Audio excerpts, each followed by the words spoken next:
যারা যারা লাবলুকে ভালোবাসতেন, লাবলুর পরিবর্তে তো এখন লিওকে পায়ে গেছেন। দেখেন লাবলু যেমন, লাবলুর থেকে লিও আরও বেশি কিউট। ও লোকাকে বাইরে কুকুরের সাথে মিশে না, ও লোকাকে সবসময় মানুষের সঙ্গে থাকে, মানুষের সঙ্গে মিশে এবং মানুষের সঙ্গে চলাফেরা করে, বুঝছে। যে কেউ মানে মেয়ে ছেলে বুড়াজন যে দেখে লিওর জন্য পাগল হয়ে যায়। মানে ও একটা সুইটি, একটা আলাদা অন্যরকম একটা কুকুর। ও সব কথা শোনে, সব কথা বুঝে। লিও লিও আর ওর লোকে কি, ওই লোকে একটু আলসা প্রকৃতির কুকুর।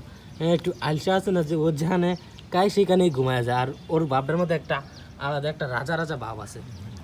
ওর সাইজটা কি বিগ দেখছেন নাই, বিগ সাইজের কুকুর, বিগ সাইজের ডগ। আর আমাদের লিও কিন্তু অনেক শান্ত এবং অনেক সুন্দর একটা কুকুর। ও লোকাকে সব কথা শুনে। ভাই আপনাকে যে কথাটা বললে, আপনি যে কথাটা শুনবেন না, লিও সেই কথাটাই শুনবে। এই যে লিও, তুমি সব কথা শুনো, সব কথা শুনো, সব কথা শুনো।